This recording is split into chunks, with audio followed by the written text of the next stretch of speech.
ഒരു മഹല്ല് ശാക്തീകരണ പരിപാടിക്ക് തുടക്കം കുറിക്കാൻ നമ്മുടെ മഹല്ല് കമ്മിറ്റി തീരുമാനിച്ചിട്ടുണ്ട്. ഈ ശാക്തീകരണ പരിപാടിക്ക് നേതൃത്വം നൽകുന്നതിന് വേണ്ടി ഒരു 11 സമിതി മഹല്ല് കമ്മിറ്റിക്ക് ഒപ്പം നിന്ന് പ്രവർത്തിക്കാൻ വേണ്ടിയും ഇവിടെ നമ്മൾ നിയോഗിച്ചു. നമ്മൾ ചെയ്യാൻ പോകുന്ന കാര്യങ്ങൾ നമ്മൾ മഹല്ലിന്റെ സർവോത്മക വികസനത്തിന് വേണ്ടി ഒരുപാട് പ്രവർത്തനങ്ങൾ നമ്മളെ സമൂഹം നമ്മുടെ നാടെന്നല്ല ഇതര നാടുകൾ പ്രയാസം അനുഭവിച്ചുകൊണ്ടിരിക്കുന്ന ഒരു വിഷയം ലഹരി തന്നെയാണ്. അതോടൊപ്പം നമ്മുടെ സമൂഹത്തിന്റെ നാടിന്റെ വികസനത്തിന് വേണ്ടി നമുക്ക് മഹല്ലിന്റെ വിവിധ ഭാഗങ്ങളിൽ പ്രാദേശിക മാതൃസംഗമങ്ങൾ നടത്തിക്കൊണ്ട് വിദ്യാർത്ഥി സംഗമങ്ങൾ നടത്തിക്കൊണ്ട് പ്രതീകാത്മകമായ ഒരു മനുഷ്യ ചങ്ങല തന്നെ തീർത്തുകൊണ്ട് നമുക്ക് വിവിധ പരിപാടികളിലേക്ക് മഹല്ല് വികസനത്തിന് വേണ്ടി നമുക്ക് പ്രവർത്തിക്കണം. ഇതിനൊക്കെ നിങ്ങളുടെ ഒക്കെ സഹായം അഭ്യർത്ഥിക്കുകയാണ്, സഹകരണം അപേക്ഷിക്കുകയാണ്.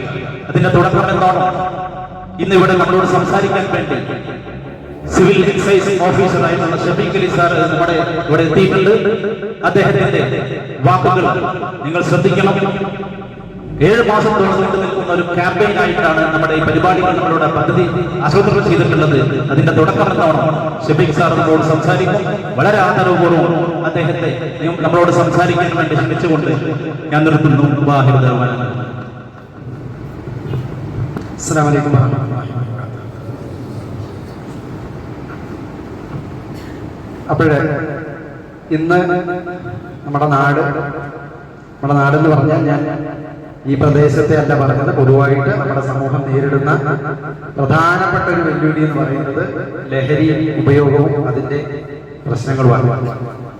അപ്പൊ പൊതുവെ ഇങ്ങനെയുള്ള പരിപാടികൾക്ക് ലഹരിക്കെതിരെ ഒരു പരിപാടി നടത്തുമ്പോഴേ ഞങ്ങളിങ്ങനെ ഒരു പരിപാടി നടത്തുന്നുണ്ട് എന്ന് പറഞ്ഞിട്ട് നിങ്ങൾ ആരെങ്കിലും ക്ഷണിച്ചു കഴിഞ്ഞാൽ പൊതുവെ ആളുകൾക്ക് വരാനൊരു മടിയാണ്, ഒരു വിമുഖതയാണ്. ആളുകളൊക്കെ വിചാരിക്കുന്നത് എനിക്ക് ഈ ലഹരിയുമായി ബന്ധപ്പെട്ട് യാതൊരു ആശങ്കകളും ഇല്ല, എനിക്ക് ലഹരിയുമായിട്ട് യാതൊരു ബന്ധവുമില്ല, എനിക്ക് അങ്ങനെയുള്ള ഒരു പാരമ്പര്യം ഇല്ല. അല്ലെങ്കിൽ ചില രക്ഷിതാക്കൾ പറയുന്നത് ഞാൻ കേട്ടിട്ടുണ്ട്, എനിക്ക് 2 പെൺകുട്ടികളാണ്, അതുകൊണ്ടൊന്നും ഞാനൊന്നും ഒരിക്കലും പേടിക്കേണ്ട ആവശ്യമില്ല എന്നൊക്കെ പറഞ്ഞ് ഞാൻ കേട്ടിട്ടുണ്ട്. അപ്പൊ ആളുകൾക്ക് പൊതുവെ ഇങ്ങനെയുള്ള ലഹരിക്കെതിരെയുള്ള പരിപാടികളോട് വലിയ താല്പര്യമില്ല. പലപ്പോഴും നമ്മൾ വിചാരിക്കുന്നത് നമ്മുടെ കുട്ടികളോ ഇങ്ങനെയുള്ള ലഹരി വലയിൽ പെട്ടുപോയാൽ മാത്രമേ നമ്മളത് ശ്രദ്ധിക്കേണ്ടതുള്ളൂ എന്നാണ്. പക്ഷെ യാഥാർത്ഥ്യം അങ്ങനെയല്ല. പ്രൊഫഷണൽ മേഖലയിൽ ജോലി ചെയ്യുന്ന അല്ലെങ്കിൽ പഠിച്ചുകൊണ്ടിരിക്കുന്ന പല ആളുകളും ഇങ്ങനെയുള്ള ലഹരി വസ്തുക്കൾ, പ്രത്യേകിച്ച് മയക്കുമരുന്ന് വസ്തുക്കൾ ഉപയോഗിച്ചിട്ടോ അല്ലെങ്കിൽ കൈവശം വെച്ചിട്ടൊക്കെ കേസുകളിൽ ഉൾപ്പെട്ടിട്ടുണ്ട്. അപ്പൊ നമ്മൾ ശ്രദ്ധിക്കേണ്ടത് ഡോക്ടർമാരാവാനോ എഞ്ചിനീയർമാരാവാനോ ഒക്കെ പഠിച്ചുകൊണ്ടിരിക്കുന്ന ആളുകൾ ഇങ്ങനെയുള്ള ലഹരി വസ്തുക്കൾ ഉപയോഗിച്ചു കഴിഞ്ഞാൽ അവര് നാളെ നമ്മുടെ സമൂഹത്തെ ചികിത്സിക്കാൻ വേണ്ടി, നമ്മുടെ നാട്ടില് പാലങ്ങളും ബിൽഡിങ്ങുകളും ഒക്കെ ഉണ്ടാക്കാൻ വേണ്ടി, നമ്മുടെ നാട്ടിൽ അടിസ്ഥാന സൗകര്യങ്ങൾ ഉണ്ടാക്കാൻ വേണ്ടി എത്തുമ്പോഴേ നമ്മൾ എങ്ങനെ വിശ്വസിച്ച് ഈ കാര്യങ്ങളൊക്കെ നമ്മൾ അവരെ ഏൽപ്പിക്കും എന്നുള്ളതാണ്. ഇനി പ്രൊഫഷണൽ മേഖലയിലുള്ള ആളുകൾ മാത്രമല്ല, നമ്മുടെ നാട്ടിലൂടെ മറ്റേതെങ്കിലും നാട്ടിൽ നിന്ന് ലഹരി ഉപയോഗിച്ചിട്ടുള്ള ഒരാൾ വാഹനം ഓടിച്ചു വന്നാൽ ഈ റോഡിൽ കൂടെ പോകുന്ന ആളുകളൊക്കെ സുരക്ഷിതരാണോ? ഈ വാഹനം ഓടിച്ചു വരുന്ന ആളുകള് യാതൊരു ബോധവുമില്ലാതെ എങ്ങോട്ടാണ് വാഹനം ഓടിച്ചു കയറ്റിയത്? ഇത്തരം അടിസ്ഥാന ആശങ്കകളൊക്കെ നമ്മുടെ മനസ്സിലേക്ക് വരണം. ഇതൊരു സാമൂഹ്യ പ്രശ്നമാണ്. ഇന്നല്ലെങ്കിൽ നാളെ നമ്മുടെ നാട് ഈ വെല്ലുവിളി നേരിടേണ്ടി വരും എന്നുള്ള ഒരു യാഥാർത്ഥ്യം നമ്മൾ മനസ്സിലാക്കണം. അപ്പൊ ഞാൻ പറഞ്ഞു വരുന്നത്, ഒരുപാട് നേരം സംസാരിക്കാനുള്ള കാര്യം വളരെ കുറഞ്ഞ സമയം കൊണ്ട് പറഞ്ഞു തീർക്കുന്നുണ്ട്. അപ്പൊ ഇന്നലെ എനിക്ക് ഒരു അനുഭവം ഉണ്ടായി. ഞാൻ ഒരു കേസുമായി ബന്ധപ്പെട്ട് വൈകുന്നേരം ജോലികളൊക്കെ കഴിഞ്ഞ് വീട്ടില് എത്തുമ്പോഴേക്കും ഏകദേശം രാത്രി ഒരു 8:30-9 മണി ആയിട്ടുണ്ടാവും. അപ്പോഴത്തേക്കും എന്റെ അയൽ പ്രദേശത്തുള്ള ഒരു സ്ഥലത്ത് നിന്ന് ഒരാൾ വിളിച്ചു. എന്റെ മകൻ ഈ പറഞ്ഞ പോലെ എന്തോ ഒരു മയക്കുമരുന്ന് ഉപയോഗിച്ച് ഇന്നലെ ഭാര്യയെ ഉപദ്രവിച്ചു. ഭാര്യ വീട്ടുകാർ വന്ന് ഭാര്യയെ കൂട്ടിക്കൊണ്ടുപോയി. ഇയാളുടെ മകന് 36 വയസ്സായി. 36 വയസ്സായി. ഈ മകൻ ഈ പറഞ്ഞ പോലെ എന്തോ ഒരു മയക്കുമരുന്ന് ഉപയോഗിക്കുന്നുണ്ട്. ഉപയോഗിച്ചു കഴിഞ്ഞിട്ട് വീട്ടിൽ ഒരുപാട് പ്രശ്നങ്ങൾ ഉണ്ടാക്കുന്നുണ്ട്. 2 കുട്ടികളുണ്ട്. ശ്രദ്ധിക്കണേ, 35 വയസ്സായി, 2 കുട്ടികളുണ്ട്. അപ്പൊ ഞാൻ ഇന്ന് രാവിലെ അവിടെ പോയി അദ്ദേഹത്തെ സന്ദർശിച്ച് കാര്യങ്ങളൊക്കെ അന്വേഷിച്ച്, അപ്പൊ എന്റെ അടുത്ത വീട്ടില്, ഈ വീടിന്റെ അടുത്ത വീട്ടില് എന്റെ ഒരു കുടുംബക്കാരൻ, എന്റെ ഒരു അമ്മാവനുണ്ട്. അപ്പൊ അമ്മാവനെയും ഞാൻ കൂട്ടി കാര്യങ്ങളൊക്കെ സംസാരിച്ച് കഴിഞ്ഞപ്പോഴ് ഇദ്ദേഹം ഈ മകന്റെ ലഹരി ഉപയോഗത്തെ കുറിച്ച് ഒരുപാട് പ്രശ്നങ്ങൾ പറഞ്ഞു. 3 വർഷത്തോളമായി ഈ പറഞ്ഞ മയക്കുമരുന്ന് ഈ മകൻ ഉപയോഗിക്കുന്നുണ്ട്. ഈ മകന്റെ ഒരു കൂട്ടുകാരനുണ്ട്. അന്വേഷിച്ച് നോക്കുമ്പോൾ ഈ കൂട്ടുകാരൻ ഞാൻ അറിയുന്ന ഒരാളാണ്. കൂട്ടുകാരനാണ് ഈ മകനെ ഈ സാധനം ഉപയോഗിച്ച് ശീലിപ്പിച്ചത്. അപ്പൊ ഞാൻ കൂടുതൽ അനുഭവങ്ങൾ പറയുന്നില്ല. പക്ഷേ ഈ ലഹരി ഉപയോഗം തുടങ്ങാനുള്ള കുറച്ച് കാരണങ്ങളും അതിന്റെ ലക്ഷണങ്ങളും, ഇത് തുടങ്ങിക്കഴിഞ്ഞാൽ ഉണ്ടാവുന്ന ആരോഗ്യ പ്രശ്നങ്ങളും, ഇങ്ങനെയുള്ള ലഹരിയിലേക്ക് പോകാതിരിക്കാൻ എന്തൊക്കെ നമുക്ക് ചെയ്യാൻ പറ്റും, അത് കൂടാതെ ഇതിന്റെ കുറച്ച് നിയമവശങ്ങൾ മാത്രമേ ഞാൻ പറയുന്നുള്ളൂ. അപ്പൊ ആദ്യമായിട്ട് പറയുന്നത്, നമ്മുടെ പ്രിയപ്പെട്ട കൗമാരക്കാരും യുവാക്കളും ഒക്കെ ഇങ്ങനെയുള്ള ലഹരി ഉപയോഗത്തിലേക്ക് പോകാനുള്ള കാരണങ്ങളാണ്. അപ്പൊ അതില് ഏറ്റവും കൂടുതൽ ആളുകൾ ലഹരി ഉപയോഗം തുടങ്ങാനുള്ള കാരണം എന്ന് പറയുന്നത് ഇവരുടെ കൂട്ടുകാരുടെ അല്ലെങ്കിൽ സുഹൃത്തുക്കളുടെ അല്ലെങ്കിൽ സഹപാഠികളുടെ, നമ്മുടെ നാടൻ ഭാഷയിൽ പറഞ്ഞാൽ കമ്പനിക്കാരുടെ സ്വാധീനം കൊണ്ടാണ്. അവർ പലപ്പോഴും പ്രലോഭിപ്പിക്കുകയോ പ്രേരിപ്പിക്കുകയോ ചെയ്യും. ഞങ്ങളൊക്കെ ഉപയോഗിക്കുന്നില്ല, എന്താ കുഴപ്പം എന്നൊക്കെ പറഞ്ഞ് പ്രേരിപ്പിച്ചിട്ടോ പ്രലോഭിപ്പിച്ചിട്ടൊക്കെ നമ്മളെ കുട്ടികളെ അല്ലെങ്കിൽ നമ്മുടെ കൗമാരക്കാരെ, യുവാക്കളെയൊക്കെ ഇങ്ങനെയുള്ള ലഹരി വലയിലേക്ക് കൊണ്ടുപോകാൻ സാധ്യതയുണ്ട്. അപ്പോ രക്ഷിതാക്കൾ എന്നുള്ള നിലയ്ക്ക് നിങ്ങൾ ശ്രദ്ധിക്കേണ്ടത്, നമ്മുടെ മക്കളുടെ കൂട്ടുകാരാരാണ്, കൂട്ടുകാരുടെ വീട് എവിടെയാണ്, അവരുടെ രക്ഷിതാക്കൾക്ക് എന്തൊക്കെയാണ് ജോലി, അപരിചിതരായ ഏതെങ്കിലും കൂട്ടുകാരെ നമ്മുടെ മക്കൾക്കുണ്ടോ എന്നുള്ള കാര്യങ്ങളൊക്കെ നമ്മളൊന്ന് പരിശോധിക്കണം. മക്കളുടെ കൂട്ടുകാരെ നമ്മൾ തീർച്ചയായിട്ടും അറിഞ്ഞിരിക്കണം. നമ്മളെ മുഖം കാണിക്കാൻ താല്പര്യമില്ലാത്ത അപരിചിതരായ ഏതെങ്കിലും കൂട്ടുകാർ നമ്മുടെ മക്കൾക്കുണ്ടെങ്കിൽ അത് അപകടത്തിന്റെ സൂചനയാണ്. നമ്മുടെ മക്കളുടെ കൂട്ടുകാരൊക്കെ ഇടക്കിടക്ക് നമ്മളെ വീട്ടിലേക്ക് ക്ഷണിക്കുക, ഒരു ചായയൊക്കെ കൊടുക്കുക. ക്ഷണിച്ചിട്ട് നമ്മുടെ വീട്ടിലേക്ക് വരാതെ വഴിയിൽ വന്നിട്ട് നമ്മുടെ മക്കളെ വിളിച്ചു കൊണ്ടുപോകുന്ന കൂട്ടുകാരുണ്ടെങ്കിൽ അത് അപകടമുള്ള ആളുകളാണ്. ശ്രദ്ധിക്കുക, കൂട്ടുകാരെ ശ്രദ്ധിക്കുക. കൂട്ടുകാരാണ് പലപ്പോഴും നമ്മുടെ മക്കളെ വഴിതെറ്റിക്കുന്നത്. പ്രത്യേകിച്ച് കൗമാരക്കാരായിട്ടുള്ള കുട്ടികളുടെ ഒരു പ്രത്യേകത എന്താന്ന് വിചാരിച്ചു കഴിഞ്ഞാൽ, അവർ രക്ഷിതാക്കൾ പറയുന്ന കാര്യങ്ങളോടൊന്നും അവർക്ക് വലിയ താല്പര്യം ഉണ്ടാവില്ല. അവരേറ്റവും കൂടുതൽ താല്പര്യവും പ്രതിബദ്ധതയും കാണിക്കുന്നത് അവരുടെ കൂട്ടുകാരുടെ തീരുമാനങ്ങൾക്കാണ്. നമുക്കറിയാവുന്നതാണ്.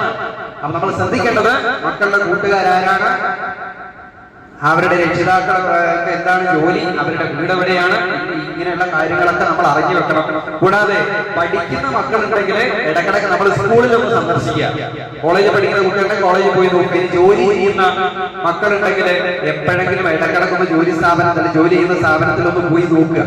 നമ്മുടെ മക്കൾ പഠിക്കുന്ന വിദ്യാഭ്യാസ സ്ഥാപനത്തിൽ പോയിട്ട് ആദ്യം അന്വേഷിക്കേണ്ടത് നമ്മുടെ മക്കളുടെ മാർക്കൊന്നുമല്ല, നമ്മുടെ മക്കളുടെ മാർക്കല്ല ആദ്യം അന്വേഷിക്കേണ്ടത്. പല രക്ഷിതാക്കളും ഞാൻ ഇങ്ങനെ കാര്യങ്ങൾ ചോദിക്കുമ്പോഴേ പല രക്ഷിതാക്കളോട് സ്കൂളിൽ പോകാറുണ്ടോ, മകൻ പഠിക്കുന്ന സ്ഥാപനത്തിൽ പോകാറുണ്ടോ എന്ന് അന്വേഷിക്കുമ്പോഴേ ചില രക്ഷിതാക്കൾ പറയും ഒരു മാർക്ക് വളരെ കുറവാണ്, ഞാൻ എങ്ങനെ ടീച്ചറെ മുമ്പ് നോക്കാന്നൊക്കെ പറയാറുണ്ട്. അപ്പൊ നമ്മള് മക്കളെ മാർക്ക് കൊണ്ട് വിലയിരുത്തരുത്. നമ്മൾ സ്കൂളോ വിദ്യാഭ്യാസ സ്ഥാപനങ്ങളെ സന്ദർശിച്ചിട്ട് നമ്മുടെ കുട്ടികൾ എല്ലാ ദിവസവും സ്കൂളിൽ എത്തുന്നുണ്ടോ, അല്ലെങ്കിൽ കോളേജിൽ പഠിക്കുന്ന കുട്ടികളാണെങ്കിൽ കോളേജിൽ എത്തുന്നുണ്ടോ എന്ന് പരിശോധിക്കാം. നമ്മൾ സ്കൂളിലോ കോളേജിലൊക്കെ പോയിട്ട് കുട്ടിയുടെ അറ്റൻഡൻസ് രജിസ്റ്റർ വാങ്ങി ഒന്ന് പരിശോധിക്കാം. വീട്ടിൽ നിന്ന് കോളേജിലേക്ക് അല്ലെങ്കിൽ സ്കൂളിലേക്ക് പോവാന്ന് പറഞ്ഞ് ഇറങ്ങിയിട്ട് സ്ഥാപനത്തിൽ എത്തിയിട്ടുണ്ടോ എന്ന് നമുക്ക് വലിയ ഉറപ്പുണ്ടോ? അതുകൊണ്ട് ഇടക്കിടക്ക് കുട്ടി പഠിക്കുന്ന സ്ഥാപനങ്ങൾ സന്ദർശിക്കുക. കുട്ടിയുടെ ടീച്ചർമാരുമായിട്ട് നല്ല ആരോഗ്യകരമായിട്ടുള്ള ഒരു ബന്ധം സ്ഥാപിക്കുക. അവരെ ഇടക്കിടക്കൊന്ന് വിളിച്ചു നോക്കുക, ഒന്ന് കോണ്ടാക്ട് ചെയ്ത് നോക്കുക. എന്റെ മകൻ പഠിക്കുന്നുണ്ടോ, അല്ലെങ്കിൽ എന്റെ മകന് എന്തെങ്കിലും സ്വഭാവ ദൂഷ്യമുണ്ടോ. നമ്മൾ സ്കൂളിലൊക്കെ പോയിട്ട് കുട്ടികളുടെ കാര്യം അന്വേഷിക്കുമ്പോൾ ആദ്യം ചോദിക്കേണ്ടത് എന്റെ മകന് എന്തെങ്കിലും സ്വഭാവ ദൂഷ്യമുണ്ടോ, പെട്ടെന്ന് ദേഷ്യം പിടിക്കുന്നുണ്ടോ, ക്ലാസ്സിൽ ഇരുന്ന് ഉറങ്ങുന്നുണ്ടോ, ഇങ്ങനെയുള്ള കാര്യങ്ങൾ അന്വേഷിക്കണം. കാരണം പലപ്പോഴും ലഹരി ഉപയോഗത്തിന്റെ പ്രാഥമിക ലക്ഷണങ്ങളിൽപ്പെട്ട ഒന്നാണ് പെട്ടെന്ന് ദേഷ്യം പിടിക്കുന്നത്, രാത്രി ഉറപ്പില്ലാത്തത്, ശരിക്കും ഭക്ഷണം കഴിക്കാത്തത്, ഈ പറഞ്ഞ ലക്ഷണങ്ങളൊക്കെ. അതുകൊണ്ട് നമ്മുടെ കുട്ടികൾ പഠിക്കുന്ന സ്ഥാപനങ്ങളൊന്ന് സന്ദർശിക്കുക, നമ്മുടെ കൂട്ടുകാരെ ശ്രദ്ധിക്കുക. അറിവില്ലായ്മ കൊണ്ട് ഒരുപാട് കുട്ടികൾ ഇങ്ങനെയുള്ള ലഹരി വലയിൽ വീണുപോയിട്ടുണ്ട്. അറിവില്ലായ്മ എന്ന് പറഞ്ഞാൽ ഇത് ലഹരി വസ്തുവാണെന്ന് അറിയാതെ അപരിചിതരായ ലഹരി വിൽപ്പനക്കാർ കൊടുക്കുന്ന സാധനങ്ങൾ പലപ്പോഴും ഇങ്ങനെയുള്ള ആളുകൾ കുട്ടികളെ പ്രലോഭിപ്പിച്ചു കൊണ്ടുവന്ന നല്ല സാധനമാണ്.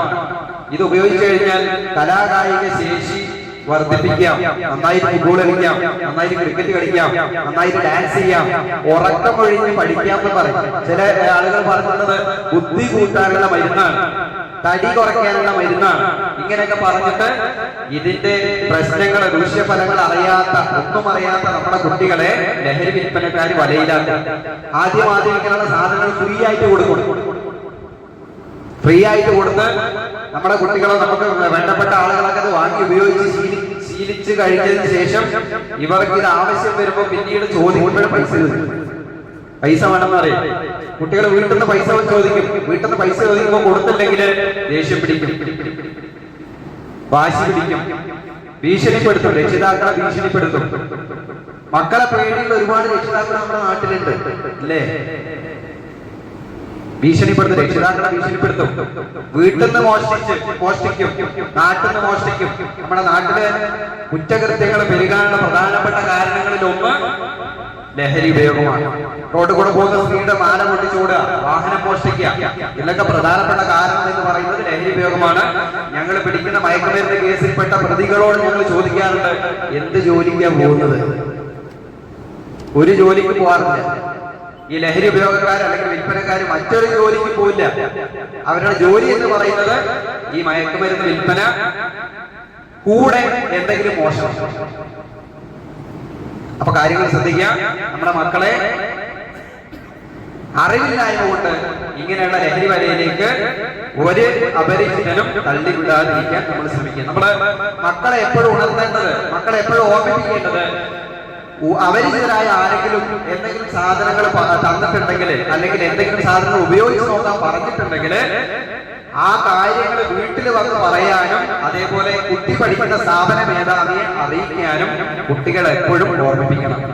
പ്രത്യേകിച്ച് മരുന്നുകളോ ഗുളികകളോ പൊടികളോ മറ്റേതെങ്കിലും പുകയില വസ്തുക്കൾ പോലെയുള്ള അസ്വാഭാവിക സാധനങ്ങളൊക്കെ ആരെങ്കിലും കുട്ടികൾക്ക് കൊടുത്തിട്ടുണ്ടെങ്കിൽ, കൈവശം വെക്കാനോ ഉപയോഗിക്കാനോ സൂക്ഷിക്കാനൊക്കെ കൊടുത്തിട്ടുണ്ടെങ്കിൽ അത് കുട്ടികൾ വീട്ടിൽ വന്ന് പറയുന്ന രീതിയിൽ മക്കളെ വളർത്തുക. നമ്മുടെ കുട്ടികളൊക്കെ സ്കൂളിലും കൂട്ടുകാർക്കിടയിലും നടന്ന കാര്യങ്ങളൊക്കെ വീട്ടിൽ വന്ന് പറയണം. പറഞ്ഞില്ലെങ്കിൽ അതിന്റെ അർത്ഥം കുട്ടി വേറെ ആരുടെയോ സ്വാധീന വലയത്തിൽ വിട്ടുപോയിട്ടുണ്ടെന്നാണ്. അപ്പൊ അറിവില്ലായ്മ കൊണ്ട് കുട്ടികൾ ഒരിക്കലും ഇങ്ങനെയുള്ള ലഹരി വലയിൽ വിട്ടുപോയിരുന്നു. പിന്നെ ഒരുപാട് കാരണങ്ങളുണ്ട്. അതിൽ പ്രധാനപ്പെട്ട ഒരു കാരണം എന്ന് പറയുന്നത് കുടുംബ പ്രശ്നമാണ്. കുടുംബ പ്രശ്നം എന്ന് പറഞ്ഞാൽ രക്ഷിതാക്കളാണ് കുട്ടിയുടെ ഏറ്റവും നല്ല മാതൃകയാവേണ്ട ആളുകൾ രക്ഷിതാക്കളാണ്. രക്ഷിതാക്കൾ തന്നെ ഈ പറഞ്ഞ ലഹരി ഉപയോഗക്കാരാണെങ്കിൽ മക്കളുടെ കാര്യം പറയാനില്ല. ഞങ്ങള് ഈ ലഹരി വസ്തുക്കളുമായിട്ട് പിടികൂടുന്ന അല്ലെങ്കിൽ ഉപയോഗിച്ച് പിടികൂടുന്ന ആളുകളുടെ ചരിത്രം, കുടുംബ പശ്ചാത്തലം പരിശോധിച്ചു കഴിഞ്ഞാൽ അതിൽ കാണാനാവുന്നത് 99% ആളുകളുടെയും രക്ഷിതാക്കൾ എന്തെങ്കിലും ലഹരി ഉപയോഗിക്കുന്ന ആളുകളാണ്. പിന്നീട് കുട്ടികളെ കുടുംബ പ്രശ്നം ഞാൻ പറഞ്ഞതില് 2 പ്രധാനപ്പെട്ട കാര്യങ്ങളുണ്ട്. അതിലൊന്ന്, കുട്ടികൾക്ക് അമിതമായ സ്വാതന്ത്ര്യം കൊടുക്കരുത്. രണ്ടാമത്തത്, കുട്ടികളെ തീരെ പരിഗണിക്കാതിരിക്കുകയും ചെയ്യരുത്. കുട്ടികൾക്ക് അമിതമായിട്ട് സ്വാതന്ത്ര്യം കൊടുത്തത് കുട്ടികൾ ചെയ്യുന്ന കാര്യങ്ങൾ നമ്മൾ അടുത്ത വീട്ടുകാരനോ നാട്ടുകാരനോ നമ്മളോട് വന്ന് പറഞ്ഞു കഴിഞ്ഞാൽ, കുട്ടി എന്തെങ്കിലും ദുശീലങ്ങൾ ചെയ്യുന്നുണ്ടെങ്കിൽ, കുട്ടിക്ക് അങ്ങനെ ദുശീലങ്ങൾ ഉണ്ടെങ്കിൽ നമ്മുടെ നാട്ടുകാർ കുടുംബക്കാർ ആരെങ്കിലും നമ്മളോട് വന്ന് പറഞ്ഞു കഴിഞ്ഞാൽ അതിൽ എന്തെങ്കിലും കഴമ്പുണ്ടോ എന്ന് നമ്മൾ പരിശോധിക്കണം. പണ്ട് കോഴിക്കോട് വെച്ചിട്ട് ഒരു കമ്മീഷണറുടെ കുറച്ചു കാലം മുമ്പേ ഒരു മീറ്റിംഗ് നടന്നപ്പോഴേ ആ മീറ്റിംഗിൽ കമ്മീഷണർ ഒരുപാട് രക്ഷിതാക്കൾ ഇങ്ങനെ നിരന്നിരിക്കുമ്പോൾ കമ്മീഷണർ ചോദിച്ചു, നിങ്ങളുടെ മക്കളൊന്നും ലഹരി ഉപയോഗം ഇല്ലാത്തവരാണ്, നിങ്ങൾക്ക് ഉറപ്പുണ്ടോ എന്ന് ചോദിച്ചു. അപ്പൊ ഒരമ്മ എഴുന്നേറ്റ് നിന്ന് ഇങ്ങനെ കൈവക്കും. അപ്പൊ അമ്മ പറഞ്ഞു, അമ്മയോട് കമ്മീഷണർ ചോദിച്ചു, എന്താ നിങ്ങൾക്ക് ഇത്ര ഉറപ്പെന്ന് ചോദിച്ചു.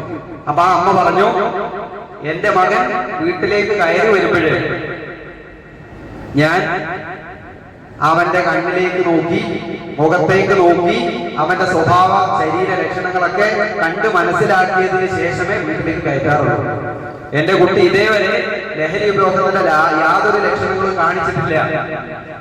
നമ്മളെ കുട്ടികളൊക്കെ പുറത്തേക്ക് പോയി വീട്ടിലേക്ക് തിരിച്ചു വരുമ്പോൾ ഏത് രീതിയിലാണ് തിരിച്ചു വരുന്നതെന്ന് നമ്മൾ ശ്രദ്ധിക്കണം. അപ്പൊ കുടുംബ പ്രശ്നങ്ങളുടെ പിന്നെയും ഒരു വിഷയം കൂടെ ഞാനിപ്പോ പറഞ്ഞത്, കുട്ടികളെ തീരെ പരിഗണിക്കാതിരിക്കരുത്. കുട്ടികൾക്ക് വേണ്ട സ്വാതന്ത്ര്യവും സ്വീകാര്യതയും അനുമോദനവും ഒക്കെ നമ്മൾ വീട്ടിൽ തന്നെ കൊടുക്കണം. അത് ലഹരി വിൽപ്പനക്കാരെ ഏൽപ്പിക്കരുത്. പിന്നെ ഒരുപാട് കാരണങ്ങളുണ്ട്. കാരണങ്ങൾ മുഴുവനായിട്ട് ഞാൻ പറയുന്നില്ല. ഇനി പറയുന്നത് ലഹരി ഉപയോഗക്കാരുടെ ലക്ഷണങ്ങളാണ്. ശ്രദ്ധിക്കണേ, ഞാൻ പറയുന്ന ലക്ഷണങ്ങളിൽ ഏതെങ്കിലും 3-4 ലക്ഷണങ്ങൾ ചേർന്ന് വന്നു കഴിഞ്ഞാൽ നമ്മൾ ശ്രദ്ധിക്കണം, നമ്മളെ കുട്ടികൾ ഇങ്ങനെയുള്ള ലഹരി ഉപയോഗത്തിലേക്ക് പോയിട്ടുണ്ട് എന്നുള്ളതാണ് അതിന്റെ അർത്ഥം. അപ്പൊ അതില് ഞാൻ നേരത്തെ പറഞ്ഞ ലക്ഷണങ്ങളിൽപ്പെട്ട കുറച്ച് ലക്ഷണങ്ങൾ തന്നെയാണുള്ളത്. അതിൽ ആദ്യം പറയുന്നത്, കുട്ടി കള്ളം പറയാൻ തുടങ്ങും. നമ്മുടെ കുട്ടികൾ കള്ളം പറയാൻ തുടങ്ങുക, മുഖത്ത് നോക്കാതെ സംസാരിക്കുക, പെട്ടെന്ന് ദേഷ്യം പിടിക്കുക, രാത്രി ഉറക്കമില്ലാതിരിക്കുക, നേരം വൈകി എഴുന്നേൽക്കുക, രാത്രി പുറത്ത് കറങ്ങാൻ പോവുക, വീട്ടിലേക്ക് വരാതിരിക്കുക. രാത്രി വീട്ടിലെത്തുന്നത് പലപ്പോഴും ഞങ്ങൾ ഇങ്ങനെയുള്ള ലഹരി ഉപയോഗക്കാരെ പിടിക്കുമ്പോൾ അവരുടെ രക്ഷിതാക്കളോട് നിങ്ങളുടെ മകൻ എപ്പോഴാണ് വീട്ടിൽ വരാറുള്ളതെന്ന് ചോദിക്കുമ്പോൾ രക്ഷിതാക്കൾ പറയാറുള്ളത് രാത്രി 12 മണിക്ക് 1 മണിക്കൊക്കെ വീട്ടിലേക്ക് കയറി വരുന്നത്. അപ്പൊ ഇതൊക്കെ ലഹരി ഉപയോഗത്തിന്റെ ലക്ഷണങ്ങളായിട്ട് നിങ്ങൾ പരിഗണിക്കണം. പിന്നീട് വീട്ടിൽ നിന്ന് അമിതമായിട്ട് അനാവശ്യമായിട്ട് വാശി പിടിച്ച് പൈസ ചോദിക്കുക, പൈസ കൊടുത്തില്ലെങ്കിൽ രക്ഷിതാക്കളെ ഭീഷണിപ്പെടുത്തുക. അതേപോലെ ഞാൻ നേരത്തെ പറഞ്ഞ പോലെ ഭക്ഷണത്തിന്റെ അളവ് കുറയുന്നതിനോടൊപ്പം തന്നെ അമിതമായിട്ട് വെള്ളം കുടിക്കുക, അതേപോലെ ഒറ്റയ്ക്കിരിക്കുക, ആരോടും സംസാരിക്കാൻ താല്പര്യമില്ലാതിരിക്കുക, വീട്ടിലേക്ക് കയറി വന്ന് നേരെ റൂമിലേക്ക് പോയി വാതിലടയ്ക്കുക, അതേപോലെ പരസ്പര ബന്ധമില്ലാതെ സംസാരിക്കുക, കാരണമില്ലാതെ ചിരിക്കുക, കാരണമില്ലാതെ കരയുക, ഇതൊക്കെ ലക്ഷണങ്ങളാണ്. അപ്പൊ എന്തെങ്കിലും ലക്ഷണങ്ങൾ കുട്ടികൾ കാണിക്കുന്നുണ്ടെങ്കിൽ അത് ലഹരി ഉപയോഗത്തിന്റെ ലക്ഷണമാവാൻ സാധ്യതയുണ്ട് എന്ന് മനസ്സിലാക്കിക്കൊണ്ട് നിങ്ങൾ ഉത്തരവാദിത്തപ്പെട്ട ഒരാളോട് കാര്യം പറഞ്ഞത്, എന്റെ മകൻ ഇന്ന ലക്ഷണങ്ങളുണ്ട്, ഇത് ലഹരി ഉപയോഗത്തിന്റെ ലക്ഷണമാണോ, ആണെങ്കിൽ നമുക്ക് ഇതിന് എന്ത് പരിഹാരമാണ് കാണാൻ കഴിയുക എന്നുള്ളത് നിങ്ങൾ അന്വേഷിക്കണം.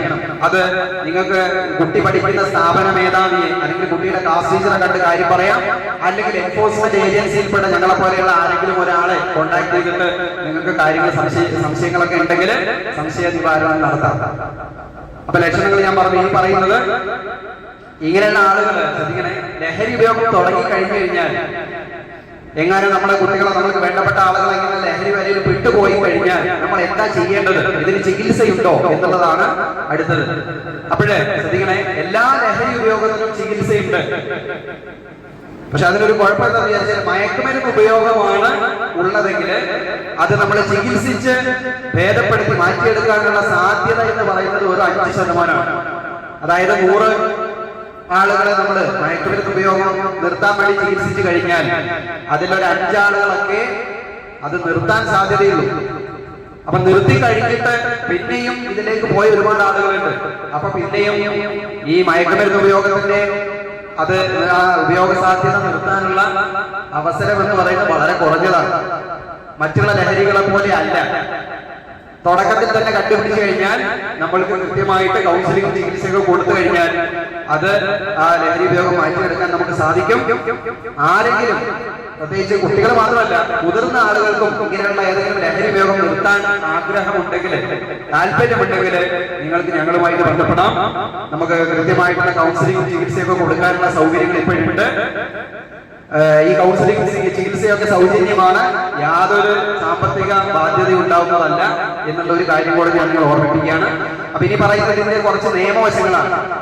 അപ്പൊ പ്രത്യേകിച്ച് മയക്കുമരുന്നിന്റെ കാര്യത്തില് ഈ മയക്കുമരുന്നുമായി ബന്ധപ്പെട്ട കേസുകളൊക്കെ കൈകാര്യം ചെയ്യുന്നത് 1985 നിലവിൽ വന്നിട്ടുള്ള മയക്കുമരുന്ന് നിരോധന നിയമം, NDPS നിയമമാണ്. ഇതൊരു കേന്ദ്ര ഗവൺമെന്റ് നിയമമാണ്. ഈ നിയമപ്രകാരം, ഈ നിയമത്തിന്റെ സെക്ഷൻ 25 മുതൽ 30 വരെയുള്ള സെക്ഷൻ പറയുന്നത് മയക്കുമരുന്ന് വസ്തുക്കള് കൈവശം വെക്കുകയോ കൈകാര്യം ചെയ്യുകയോ ഉപയോഗിക്കുകയോ ചെയ്യുന്ന ആളുകൾക്ക് കൊടുക്കുന്ന അതേ ശിക്ഷ ഇത്തരത്തിലുള്ള മയക്കുമരുന്ന് വസ്തുക്കൾ ഉപയോഗിക്കാനോ കൈകാര്യം ചെയ്യാനോ സഹായം ചെയ്യുന്ന ആളുകൾക്ക് കൊടുക്കണമെന്നാണ്. അപ്പൊ ഇതിന് എന്ത് ശിക്ഷയാണ് കൊടുക്കുന്നത് എന്നാൽ, മയക്കുമരുന്നുമായി ബന്ധപ്പെട്ട കേസുകളില് കൂടുതൽ അളവ് മയക്കുമരുന്ന് ഒരാളുടെ കയ്യിൽ നിന്ന് പിടിച്ചു കഴിഞ്ഞാൽ 10 വർഷം മുതൽ 20 വർഷം വരെ കഠിന തടവും 1 ലക്ഷം മുതൽ 2 ലക്ഷം രൂപ വരെ പിഴയുമാണ് കൊടുക്കാറുള്ളത്. അതാണ് നിയമത്തിലെ നിയമകാര്യം പറയുന്നത്. രണ്ടാമത്തത്, കൂടുതൽ അളവ് എന്ന് പറയുന്ന അളവിൽ കുറച്ചുകൂടി കുറഞ്ഞ അളവാണെങ്കിൽ അയാൾക്ക് 10 വർഷം വരെ കഠിന തടവും 1 ലക്ഷം രൂപ വരെ പിഴയും ആണ് ശിക്ഷ. പിന്നെ മയക്കുമരുന്ന് വസ്തുക്കൾ ഇയാളെ കയ്യിൽ നിന്ന് പിടിച്ചത് വളരെ കുറവാണെങ്കിൽ അയാൾക്ക് കൊടുക്കുന്ന ശിക്ഷ എന്ന് പറയുന്നത് 1 വർഷം കഠിന തടവും 10,000 രൂപ പിഴയുമാണ്. അപ്പൊ ഈ കുറഞ്ഞ അളവെന്ന് പറയുന്നത് പലപ്പോഴും ഞങ്ങള് മയക്കുമരുന്ന് കേസുകൾ പിടിച്ചിട്ട് ആളുകളെ ജയിലിലേക്ക് കൊണ്ടുപോകുമ്പോഴേ, പ്രത്യേകിച്ച് കൗമാരക്കാരായ ആളുകൾ, യുവാക്കളൊക്കെ ചോദിക്കാറുള്ളത് ഇത് ജയിലിൽ പോകാൻ മാത്രമുള്ള ശിക്ഷയുണ്ടോന്നാണ്. പലപ്പോഴും അവരുടെ കയ്യിൽ നിന്ന് കിട്ടുന്നത് 10 ഗ്രാമോ 15 ഗ്രാമോ 20 ഗ്രാമോ ഒക്കെ മയക്കുമരുന്ന് വസ്തുക്കളാണെങ്കിൽ നിയമം പറയുന്നത് ഇത് കൂടുതലായിട്ടുള്ള മയക്കുമരുന്ന് വസ്തുവാണെന്നാണ്. അതായത് ഈ 10 ഗ്രാമിന് മുകളിലേക്ക് വരുന്ന ഈ പറഞ്ഞ നമ്മുടെ നാട്ടിലെ പ്രചാരത്തിലുള്ള മയക്കുമരുന്ന് വസ്തു എന്ന് പറയുന്നത് ഉയർന്ന അളവിലുള്ള മയക്കുമരുന്ന് വസ്തുവാണ്. അതിന് കൊടുക്കുന്ന ശിക്ഷ എന്ന് പറയുന്നത് 10 വർഷം മുതൽ 20 വർഷം വരെ കഠിന തടവാണ്. പലപ്പോഴും ഈ നിയമത്തിന്റെ കാര്യങ്ങളൊന്നും കൗമാരക്കാർക്കോ യുവാക്കൾക്കോ അറിയില്ല. ഏതെങ്കിലും ഒരു കേസ് പിടിച്ചിട്ട് വരെ ജയിലിലേക്ക് കൊണ്ടുപോകുമ്പോഴാണ് ഇവർക്ക് ബോധം വരുന്നത്. ചോദിക്കുന്നത് ജയിലിൽ പോകാൻ മാത്രമുള്ള ശിക്ഷയുണ്ടോ?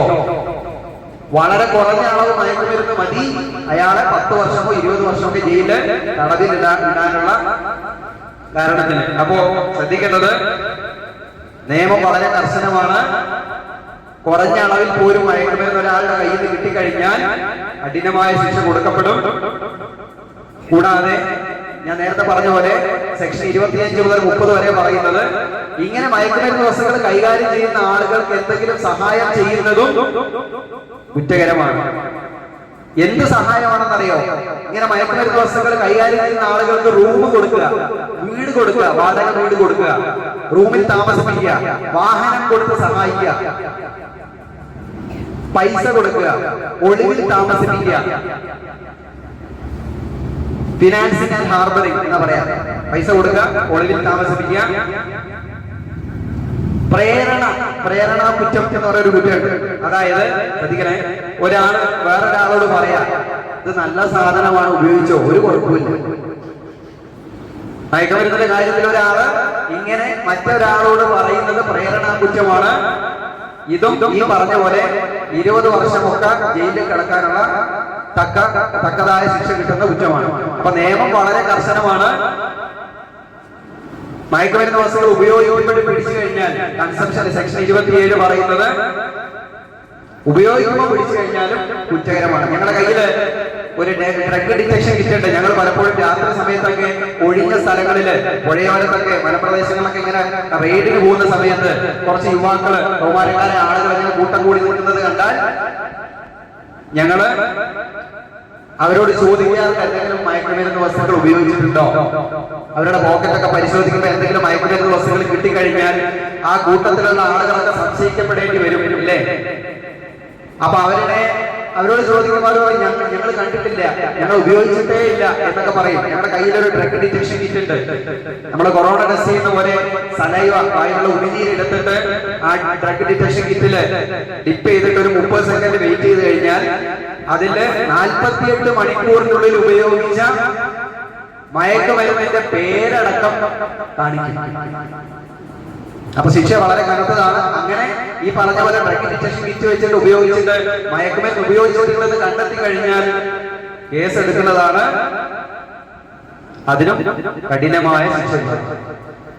അപ്പൊ ഇനി പറയുന്നത്, ഇങ്ങനെയുള്ള ലഹരി വസ്തു ഉപയോഗത്തിലേക്ക്, മയക്കുമരുന്ന് ഉപയോഗത്തിലേക്ക് നമ്മുടെ കുട്ടികൾ പോവാതിരിക്കാൻ നമുക്ക് എന്തെങ്കിലും ചെയ്യാൻ പറ്റുമോ? എന്താ ചെയ്യാ? ഏറ്റവും നല്ല മാർഗം എന്ന് പറയുന്നത് നല്ല കുടുംബ ബന്ധം ഉണ്ടാക്കുക, നല്ല സൗഹൃദങ്ങൾ ഉണ്ടാക്കുക, നല്ല സാമൂഹ്യ ബന്ധങ്ങൾ ഉണ്ടാക്കുക. അതേപോലെ കുട്ടികളെ കലാകായികപരമായിട്ടുള്ള കാര്യങ്ങളിലേക്ക് നമ്മൾ നയിക്കുക. അതായത് ഞാൻ കുട്ടികൾക്ക് ക്ലാസ് എടുക്കുമ്പോൾ ചോദിക്കാറുള്ളത്, നിങ്ങൾ വൈകുന്നേരം ഗ്രൗണ്ടിൽ പോയി കളിക്കാറുണ്ടോ? ഞാൻ സ്കൂളിലൊക്കെ പോയിട്ട് കുട്ടികളോട് ഗ്രൗണ്ടിൽ പോയി കളിക്കാറുണ്ടോ എന്ന് ചോദിച്ചാൽ ഒരു ക്ലാസ്സിൽ 40 കുട്ടികളുണ്ടെങ്കിൽ അതിലൊരു 2 or 3 കുട്ടികൾ ഇങ്ങനെ കൈവക്കും. ബാക്കിയുള്ള കുട്ടികളൊന്നും ഗ്രൗണ്ടിൽ പോയി കളിക്കാനോ കലാകായികപരമായിട്ടുള്ള കാര്യങ്ങൾ ചെയ്യാൻ ഒരു താല്പര്യമില്ല. നിങ്ങൾ രക്ഷിതാക്കളെ സഹായിക്കാറുണ്ടോ എന്ന് ചോദിച്ചാൽ പാത്രം കഴുകാറുണ്ടോ, മുറ്റടിച്ചു വരാറുണ്ടോ എന്നൊക്കെ ഞാൻ കുട്ടിയോട് ചോദിക്കാറുണ്ട്. ഒരാൾക്കും ഒരു താല്പര്യമില്ല. ഇനി രക്ഷിതാക്കളോട് ചോദിച്ചാലോ, നിങ്ങളെ കുട്ടികളെ കൊണ്ട് നിങ്ങൾ മുറ്റടിച്ചു വാരിക്കാറുണ്ടോ, പാത്രം കഴിക്കാറുണ്ടോ, ഡ്രസ്സ് അലക്കിക്കാറുണ്ടോ, നിങ്ങൾക്ക് എന്തെങ്കിലും സഹായം ചെയ്യാൻ കുട്ടികളെ വിളിക്കാറുണ്ടോ എന്ന് ചോദിച്ചാൽ രക്ഷിതാക്കൾ പറയാറുള്ളത്, ഞാൻ കഷ്ടപ്പെട്ട് വലുതായതാണ്, എന്റെ മക്കളെ ഞാൻ കഷ്ടപ്പാടേ അറിയിക്കും. കഷ്ടപ്പാട് അറിയാതെ വളർന്നു വലുതായ മക്കളാണ് പലപ്പോഴും പണത്തിന്റെ വില അറിയാതെ കയ്യിലുള്ള പൈസ കൊണ്ട്, വീട്ടുകാർ തരുന്ന പൈസ കൊണ്ട് ഇങ്ങനെയുള്ള മയക്കുമരുന്ന് വസ്തുക്കൾ വാങ്ങി ഉപയോഗിക്കുന്നത്. അപ്പൊ രക്ഷിതാക്കൾ എന്നുള്ള നിലക്ക് നമ്മൾ ശ്രദ്ധിക്കേണ്ടത് വീട്ടുകാര്യങ്ങളിലും നമ്മുടെ വീട്ടിലുള്ള അധ്വാനത്തിലൊക്കെ നമ്മൾ കുട്ടികളെയും പങ്കെടുപ്പിക്കുക. വീട്ടിലുള്ള ചെറിയ ചെറിയ കാര്യങ്ങളൊക്കെ കുട്ടികളെ കൊണ്ട് ചെയ്യിക്കുക. രക്ഷിതാക്കളുടെ ജോലിയിലുള്ള അധ്വാനം, ബുദ്ധിമുട്ട് ഒക്കെ കുട്ടികളുടെ സാന്നിധ്യത്തിൽ ചർച്ച ചെയ്യുക. ഒരുമിച്ചിരുന്ന് ഭക്ഷണം കഴിക്കുക. ഒരുമിച്ചിരുന്ന് ഭക്ഷണം, കുട്ടികളുടെ കൂടെ ഒരുമിച്ചിരുന്ന് ഭക്ഷണം കഴിക്കുക. ഭക്ഷണം കഴിക്കുന്ന സമയത്ത് സംസാരിക്കരുതെന്നാണ്.